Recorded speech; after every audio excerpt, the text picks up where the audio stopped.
C'est un immense honneur, une grande joie de vous accueillir ce soir au nom de l'Université Paris-Cité pour ce gala consacré à la santé des femmes. La santé des femmes, c'est à la fois un enjeu de santé publique, parce que 50% de la population, ce sont des femmes, et on sait très bien qu'il y a des maladies spécifiques pour les femmes, des symptômes spécifiques pour les femmes. Et puis ensuite, c'est un enjeu de société, parce qu'il y a des sujets d'égalité, d'équité dans l'accès aux soins, et finalement derrière, la capacité qu'a notre société à être vraiment inclusive.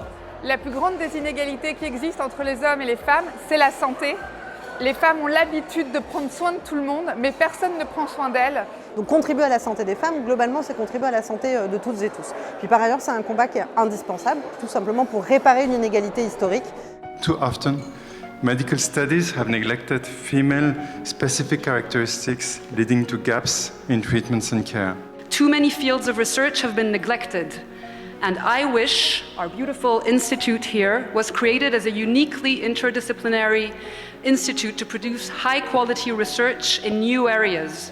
iWish, c'est le rassemblement d'universitaires, de professeurs, de scientifiques, d'institutions publiques, d'institutions privées pour la santé des femmes. Et réunir tous ensemble ces acteurs, c'est donner une force de frappe qui est essentielle demain pour aller plus vite dans la recherche, et c'est ce dont on a besoin pour accélérer. C'est un enjeu dans lequel il faut investir massivement notre énergie, notre savoir, notre capacité à faire de la bonne science. For every €1 invested in women's health, around €3 is projected in economic growth. I really applaud the work of iWish in University Paris-Cité, and I hope all of us will do our best to support the success of this institution. Ce qui m'intéresse particulièrement, c'est l'aspect interdisciplinaire, dans lequel je crois profondément, et aussi l'aspect international, et pas que du point de vue occidental. Et le fait de collaborer, c'est quelque chose qui, selon moi, est inhérent à la science et à l'art.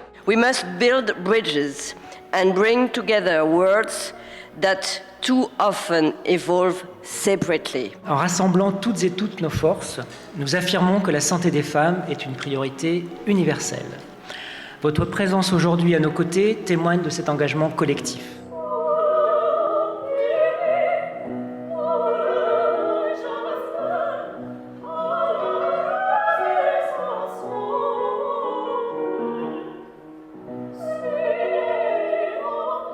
Une soirée comme ce soir, ça renforce notre collectif iWish, parce que iWish, c'est un collectif.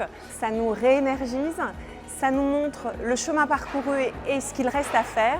Et puis ça met en valeur ces collaborations internationales qui sont extraordinaires, très énergisantes, très enthousiasmantes, qui touchent à plusieurs continents. Et donc ça nous montre vraiment la voie pour les années à venir. On ne peut pas continuer à avoir des universités, des laboratoires qui fonctionnent en circuit fermé. Le but de la recherche, c'est de proposer des solutions. Mais ces solutions, elles ont un prix. Ce prix, il peut être effectivement apporté par le soutien de l'État, mais il a aussi besoin de mécènes. Et pour convaincre les mécènes, il faut faire un pas vers eux, il faut s'ouvrir vers la société, expliquer quels sont nos projets, expliquer quelle est notre ambition, convaincre les mécènes de nous soutenir. C'est le but de ce repas. Together, we can change the course of events. Together, we can build a future in which every woman at every stage of life benefits from health that is better understood, better protected, and better supported. Thank you very much.